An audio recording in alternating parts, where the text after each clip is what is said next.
In this video, I will show you how to enable language translation option on Facebook post. Firstly, you need to launch the application. Then, when you get up right here into your feed section, you need to tap on the three dots on your right upper side. When you get right there, you need to go right down and choose up for settings.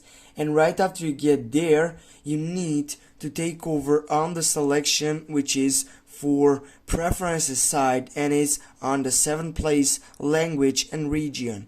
Go on that selection, and right over here you need to get up on the text section which is language into which you would like to have posts translated. You need to tap on that selection, and right over here you need to select the language in which you're gonna get up and take over that session.